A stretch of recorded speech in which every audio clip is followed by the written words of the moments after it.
Baik, terima kasih Pak Kiai. Silakan ada yang mau bertanya, kita minta 2 orang dulu dari teman-teman pelawak dulu. Ya, nampaknya muka lagi banyak masalah.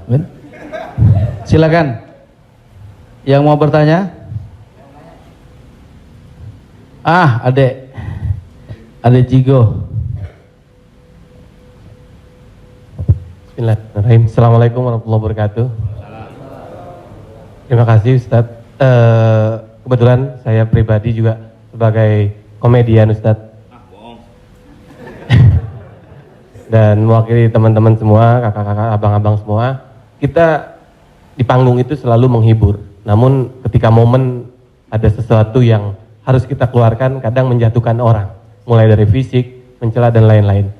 Yang saya mau tanyakan, apakah dengan niat kita menghibur menjadi catatan, apakah menjadi catatan dosa untuk kita?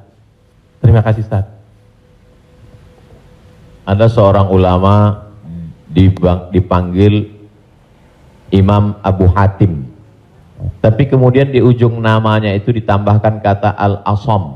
Asam diambil dari kata summum, bukmun, umyun. Umyun buta, bukmun bisu, summun tuli, peka. Jadi Abu Hatim Al-Asam artinya Abu Hatim peka, tuli. Secara bahasa itu menjatuhkan orang. Siapa itu? Itu Abu Hatim peka, Abu Hatim tuli. Karena ada beberapa orang, ada Abu Hatim, yang ini Abu Hatim peka, tuli. Tapi kenapa nama itu tetap tersemat di belakang namanya? Dan tidak ada ulama yang melarang menggunakan peka itu di belakang namanya. Karena dia tidak merasa dijatuhkan dengan itu.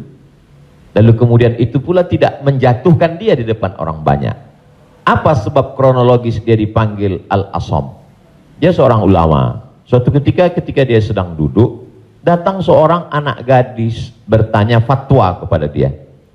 Saat anak gadis itu bertanya fatwa tentang hukum halal haram suatu masalah, mungkin karena wallahu alam bisawab atau saking groginya atau kentut anak gadis itu di depan dia. Dia ingin menjaga marwah, harkat, martabat anak gadis ini supaya jangan sampai merasa malu, maka dia diam, pura-pura nggak dengar. Akhirnya anak gadis itu nggak jadi malu, pulang dan dia cerita ke orang lain. Aku tadi mengalami begini dan aku kentut di depan Imam Abu Hatim. Terus apa komen dia? Ternyata Abu Hatim itu peka. Dipanggil orang Imam Abu Hatim Al-Asam, peka. Sampai akhirnya setelah anak gadis itu meninggal, Imam Abu Hatim Al-Asam panjang umurnya, meninggal anak gadis itu, barulah Abu Hatim mengatakan, aku sebetulnya enggak peka, hanya ingin menjaga kehormatan dirinya. Jadi kisah Abu Hatim Al-Asam dapat kita pahami 2 makna. Satu sisi ada saatnya kita menjaga kehormatan orang sampai mati dia. Tapi ada satu sisi kalimat yang nampaknya menjatuhkan sebenarnya tidak menjatuhkan selama kita masih saling paham, saling memahami, saling mengerti. Ada kata-kata yang mungkin kita gunakan tapi menjatuhkan dia. Padahal sepertinya pujian. Tapi ada kata-kata yang sepertinya. Jadi kalau sudah saling memahami, orang pun mengerti, maka dia tidak menjadi suatu celaan.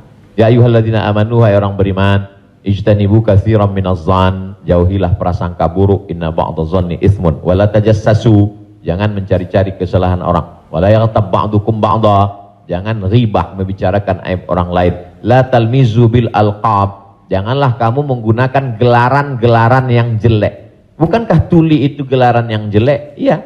Tapi saat itu digunakannya bukan untuk menjatuhkan, dan mereka saling memahami tentang hal itu. Wallahu a'lam bishawab. Baik Ustaz, satu pertanyaan seputar dunia entertain.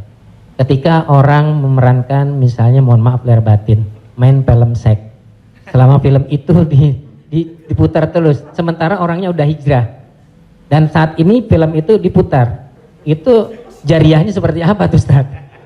Nah, ini mohon maaf lahir batin Ustaz. Hah?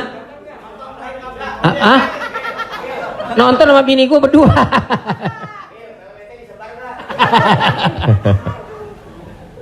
Man sanna fil islami sunnatan hasanatan, siapa yang membuat perbuatan yang baik, falahu ajruha, dia dapat pahalanya, wa ajru man amila biha, dan orang lain yang terinspirasi dengan itu. Jadi kalau Paski membuat rumah tahfiz, lalu kemudian komunitas-komunitas yang lain terinspirasi dengan itu, maka dapat pahala min ghairi an yanqusa min ujurihim syai'un. Pahala mereka tidak berkurang, sama-sama dapat 100 min ba'dih, setelah mati. Itu kalau yang baik. Bagaimana dengan yang tidak baik seperti yang tadi?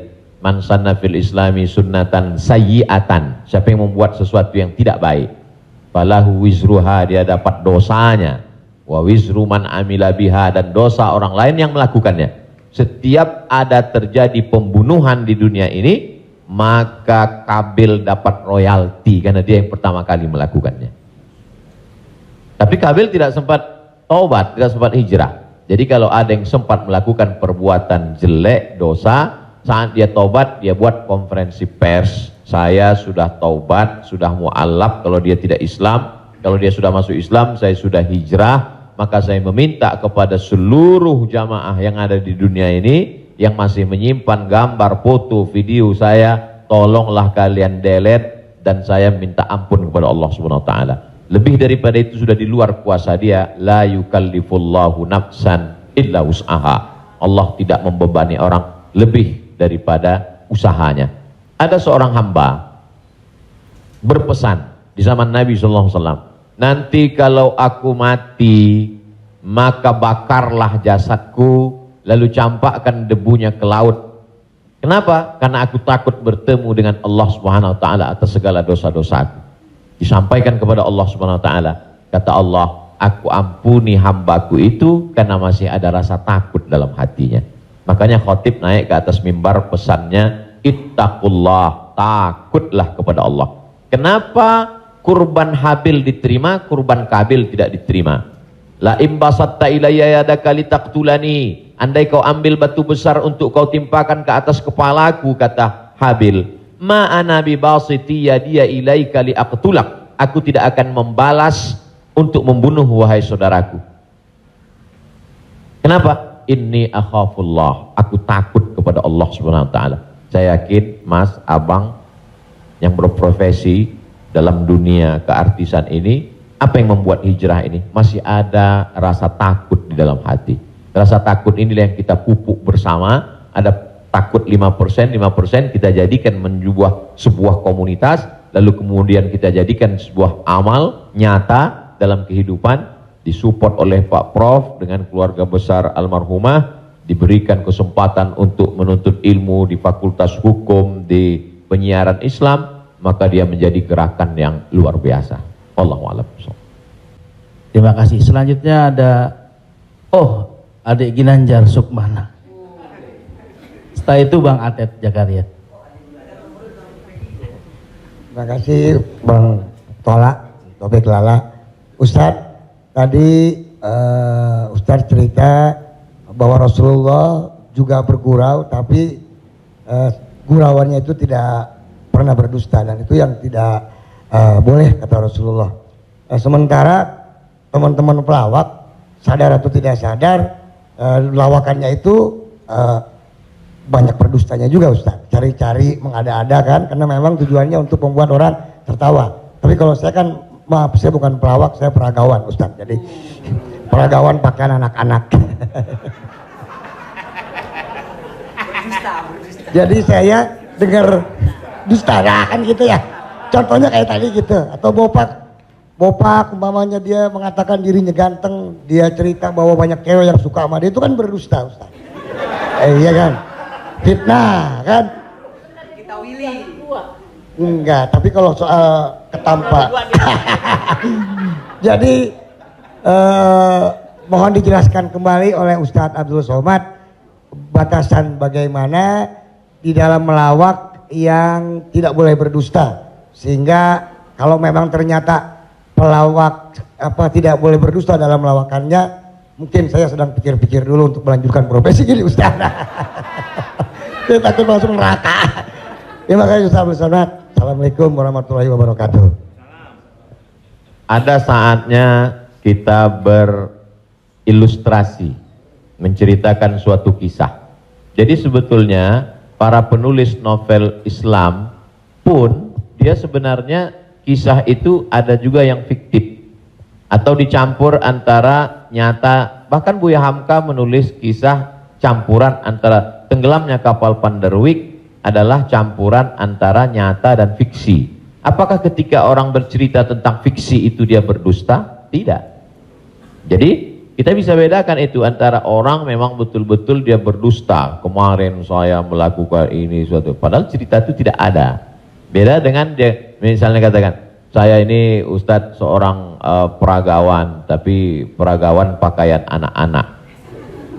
Tidak, Mas Ginanjar tidak sedang bercerita, kemarin di mall saya memperagakan pakaian anak-anak Pak Ustadz. Ketika saya pakai pakaian anak SMP, semua ketawa. Itu dusta. Tapi ketika dia katakan cerita awal tadi, semua orang tahu bahwa dia tidak sedang memperagakan pakaian anak-anak. Dia hanya sedang menunjukkan tentang dirinya. Secara sebenarnya di balik kalimat itu Mas Ginanjar sedang menjatuhkan dirinya di hadapan orang lain. Kan? Dan kita tertawa dengan dia menjatuhkan dirinya. Mohon maaf. Bahwa beliau mengatakan fisik saya seperti anak-anak dan saya andai pun menjadi peragawan hanya sesuai memperagakan pakaian anak-anak. Hari ini orang tidak menjatuhkan dirinya, dia menjatuhkan orang lain, menjatuhkan tokoh agama, menjatuhkan ustadz. Ada suatu kesalahan dalam cara dia berpikir. Bahwa beliau menjatuhkan dirinya, dia tidak usah. Karena dia tapi dia tidak sedang berbohong. Dia hanya sedang bercerita. Insya Allah penjelasan saya itu bisa dipahami.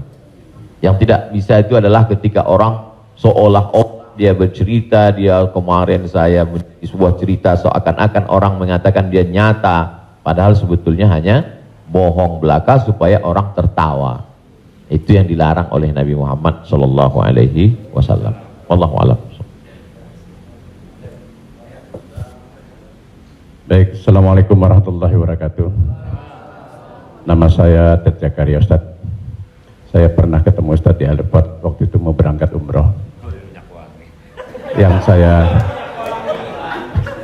saya ingin mohon penjelasan dari Ustadz. Sekarang ini banyak pelawak-pelawak yang ikut ceramah juga. Pelawak sekarang ini dibutuhkan di mana-mana buat ikut ceramah. Padahal kalau kita lihat pelawak itu kemampuannya sangat minim, bahkan sudah menjual dengan harga yang mahal. Mohon penjelasannya Pak Ustadz, di mana bolehkah seorang pelawak itu melucu atau melawak di dalam satu ceramah? Nah, kita lihat yang namanya pelawak ini sekarang menjadi daya tarik sebelum ustadznya yang asli itu datang. Saya sendiri umpamanya berapa kali ngikut Raja Dangdut kemana, saya jadi bemper biasa di depan. Tapi saya mengingat bahwa ilmu saya belum sampai ke situ. Tapi saya memaksakan diri untuk menarik. Saya sadar bahwa ilmu saya belum seberapa untuk ke masyarakat yang penuh itu. Mohon penjelasannya Ustaz. Terima kasih. Assalamualaikum warahmatullahi wabarakatuh. Waalaikumsalam warahmatullahi wabarakatuh. Bedakan antara da'i dengan alim fatwa. Da'i dia mengajak orang ke jalan Allah. Sedangkan alim yang mengeluarkan fatwa, dia adalah orang yang berijtihad. Apakah dia berijtihad sendiri mengambil dari Quran, sunnah, ijma', qiyas, syar'u man qablana, saddu zara'i, qaulus sahabi, istihsan, istishab, urf, atau dia membaca fatwa ulama lalu dia sampaikan dengan kemampuan dia baca kitab kuning. Jadi jangan kita pukul rata. Jadi jangan nanti ketika ada di antara sahabat-sahabat dari Paski mengajak orang sholat, ngajak puasa sunat, lalu kemudian di antara kita, ngapain ente ngajak-ngajak saya sholat? Ente kan bukan ustadz. Padahal mengajak orang berbuat baik adalah kewajiban kita semua. Nahnu du'an qabla kulli syai'. Sebelum jadi apapun, tugas utama kita adalah mengajak orang berbuat baik. Kuntum khaira ummah, kalian umat yang terbaik. Kapan kita menjadi umat yang terbaik? 3. Ta'muruna bil ma'ruf, ajak orang buat baik. Wa tanhauna 'anil munkar, larang orang buat mungkar. Wa tu'minuna billah, beriman kepada Allah. Jadi kalau hanya sekedar ngajak orang sedekah, ngajak donasi buat rumah tahfiz, ngajak ngumpulin beras untuk santunan yatim fakir miskin, maka pelawak boleh, penyanyi boleh, polisi boleh, siapapun. Karena itu tugas sebagai seorang muslim, amar ma'ruf nahi mungkar. Yang tidak benar itu adalah ketika dia sudah dianggap sebagai ustadz dan ditanyakan suatu masalah dan dia terdesak, akhirnya dia bicara padahal dia tidak mengerti. La taqfu ma laisa laka bihi ilmun. Jangan kamu bicara pada sesuatu yang kamu tidak tahu. Inna sam'a, telinga, wal basar, mata, wal fuad, hati dan pikiran, kullu ulaika kana anhu mas'ula, kau akan disoal, kau akan ditanya, diminta pertanggungjawaban di hadapan Allah Subhanahu wa taala. Jadi kalau abang, mas diajak dalam acara dakwah sebagai pengantar supaya masyarakat mau mendengar, supaya ramai, hadirilah tablik akbar Ustadz Fulan bersama grup paski untuk sebagai pengantar 5-10 menit, silakan. Tapi setelah itu nanti Ustadz bicara, pas tanya jawabnya serahkan ke Ustadz. Nah, jadi selama tetap kita menjaga. Jadi kalau diibaratkan rumah makan di airport, ini penyanyi, artis, Ustadz itu sama seperti yang memanggil penumpang supaya mau masuk ke rumah makan. Bapak Ibu Saudara sekalian yang mau perjalanan, silakan mampir ke tempat kami, silakan mampir ke rumah makan kami. Nah, ini yang ngajak. Nanti setelah orang mampir masuk ke dalam, baru dia ketemu spesialisnya. Yang mau makan soto di sana, yang mau soto Medan di sana, yang mau soto Betawi di sana, yang mau bakso di sana. Begitu lebih kurang. Karena masyarakat kita belum sampai pada level ngaji. Masyarakat kita ini 3 level. Pertama, level 1 yang memang sudah ngaji sama para habaib, baca kitab kuning serius, khatam dari A sampai Z. Ini memang nggak perlu pakai pemanggil tadi. Yang kedua adalah level yang masih mau ke masjid, tapi juga tergantung SMS kemana ngajak. Ngaji oke, kesini pun oke. Ini yang level 2. Yang level 3, ngelihat masjid pun masih takut. Makanya saya kalau tablik akbar pengajian ke daerah, itu saya bagi 3. Ada pengajian yang saya memang nggak mau di masjid, saya pengajiannya maunya di lapangan sepak bola, di stadion, supaya sampai ke grassroots. Ada level 3 yang belum mau ke masjid. Saya terus terang Ustadz, ke masjid ini trauma. Beberapa teman saya ke masjid ninggal. Nah, jadi yang level ini masih mau, masih bercampur. Jadi kalau ada orang yang ngejek, apa itu dakwah, apa itu pengajian, apa itu, kenapa melibatkan artis? Ini salah satu cara. Jadi Wali Songo dulu tidak bisa Wali Songo datang ujuk-ujuk langsung baca kitab kuning, nggak bisa. Makanya mereka buat solawatan. Dia tahu tradisi orang Jawa pukul gending pakai wayang, maka dia buat cara wayang. Dia pakai wayang. Jadi sekarang kalau mampu buat film pendek atau melibatkan artis, video tanya jawab saya dengan pertanyaan yang sama, dengan jawaban yang sama, tapi dengan pengantar artis berbeda viewernya. Yang ngasih tahu penonton. Ustadz coba Ustadz lihat ini. Ini dengan musyawarah sekian penontonnya. Tapi ketika Ustadz di masjid dengan jamaah sekian penontonnya. Artinya apa? Dakwah bisa sampai melalui lisan sahabat-sahabat, kawan-kawan. Jadi pakai kesempatan ini untuk mengajak orang lebih banyak ke jalan Allah Subhanahu wa taala. Wallahu a'lam. Barakallah.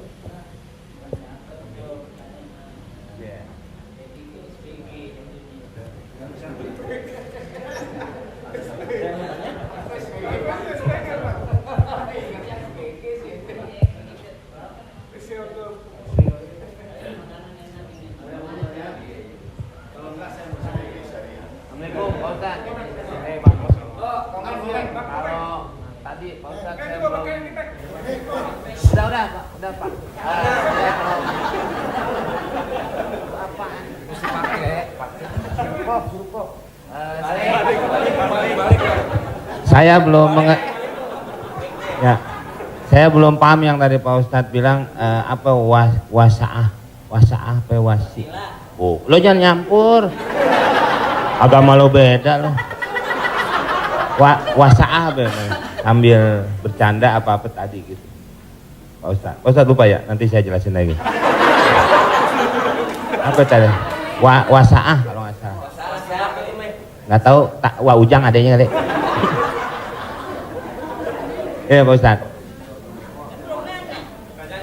Ya itu. Wasilah. Bukan. Wasa'ah apa wasi'ah? Wassalam habis dong. Hah? Sa'ah wa sa'ah. Nah, itu Pak Ustadz. Sa'ah. Jadi ketika itu ucapan hadis Nabi. Ada seorang sahabat, dia datang menemui Nabi. Kenapa ketika kami duduk bersamamu ya Rasulullah di dalam Masjid Nabawi, di majelis ilmu, kami merasa dekat dengan Allah. Kami merasa takut kepada Allah. Tapi ketika kami pulang ke rumah, ketemu dengan anak istri bersenda gurau, kok rasanya beda. Lalu apa kata Nabi? Sa'ah wa sa'ah. Hidup ini ada masanya serius, ada masanya bercanda, ada masanya begini. Lau kuntum kama kuntum la safahatkumul malaikah. Seandainya kamu seperti itu terus, seperti saat berada denganku di hadapanku di masjid, tidak berubah-berubah, turun malaikat bersalaman dengan kamu, kata Nabi SAW. Jadi sahabat itu pun mengalami seperti yang kita alami dan kekhawatiran seperti kekhawatiran kita. Ketika kita duduk dengan Habib, dengan Ustadz di masjid, dengan Kiai, dengan Tuan Guru, terasa begitu full iman. Tapi begitu pulang ke rumah, kok begitu ya? Rasa yang kita rasakan sekarang dirasakan juga sahabat Nabi dulu, dan mereka tanya, kata Nabi nggak salah. Karena hidup ini ada sa'ah wa sa'ah. Sa'ah artinya bahasa Indonesianya saat. Semua ada saatnya, semua ada masanya. Selama tidak kita katakan, kamu kok mabuk kemarin? Semua ada saatnya. Ada saatnya mabuk, ada saatnya. Allah. Terima kasih Pak Ustadz. Paham ya? Ya enggak, ya paham dong.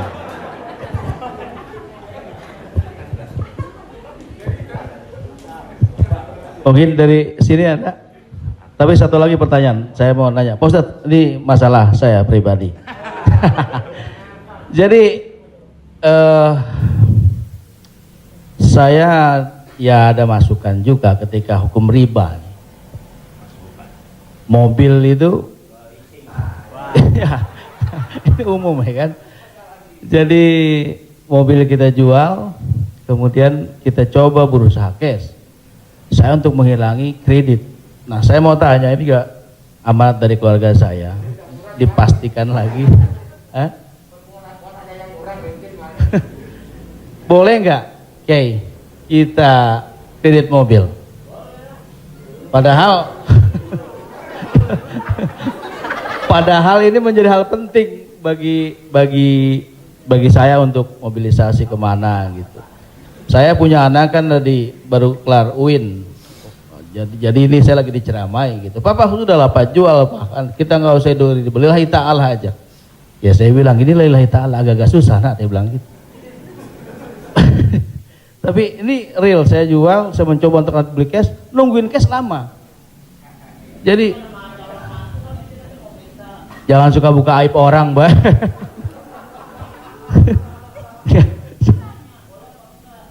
Ya, udah tadi ini dulu belum kelar.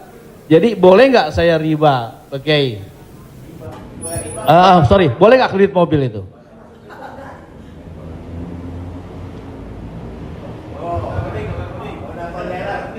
Alhamdulillah CRV jadi baru gue. Buka Google, ada tulisan saya di situ.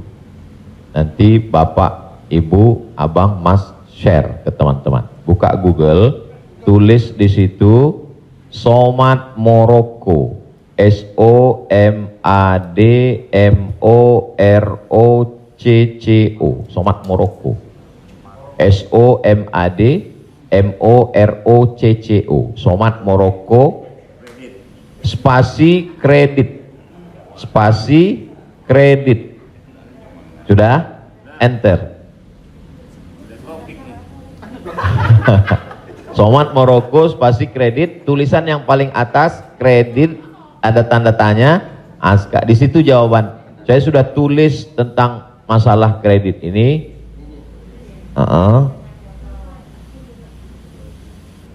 Di situ.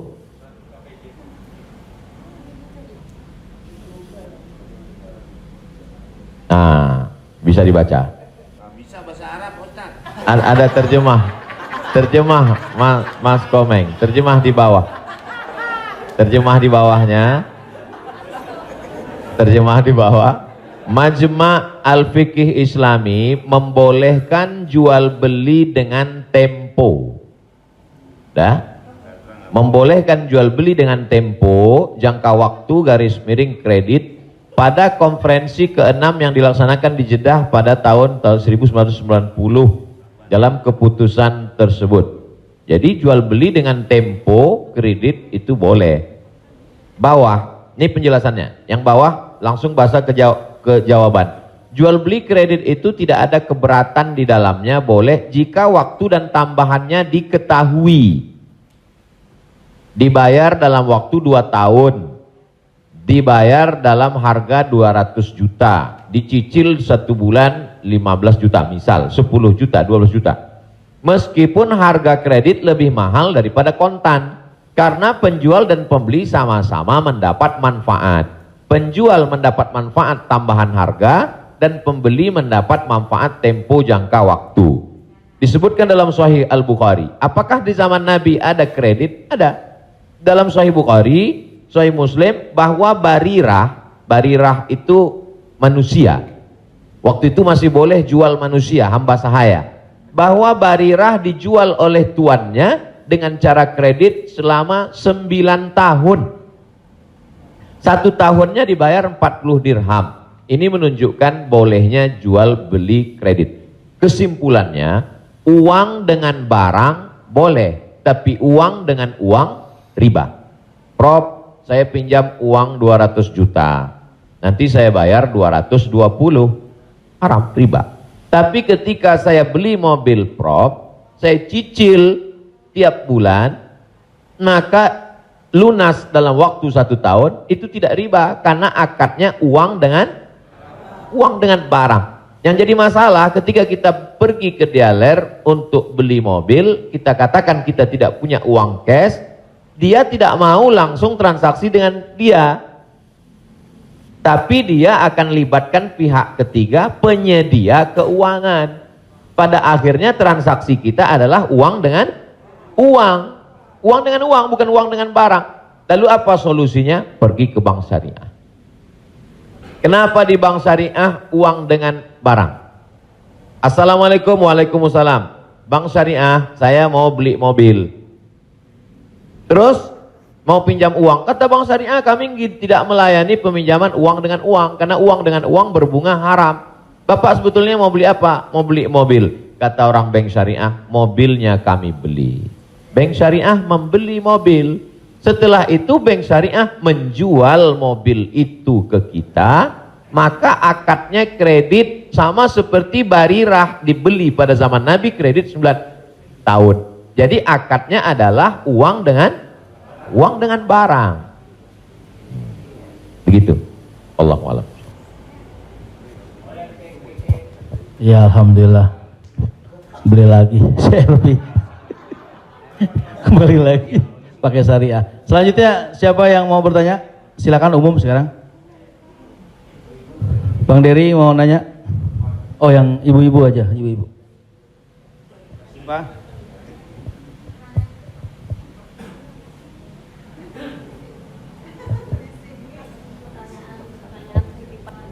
Jadi Ustadz, mohon maaf Ustadz, tadi di garis bawahin lagi. Jadi artinya leasingnya yang nggak boleh ya Ustadz. Misalnya kita beli kepada dealer mobil, kita bercicil kepada yang punya dealernya boleh. Tapi kalau kita minta dari kayak sekarang banyak perusahaan-perusahaan leasing itu yang tidak boleh. Maksudnya itu Ustadz.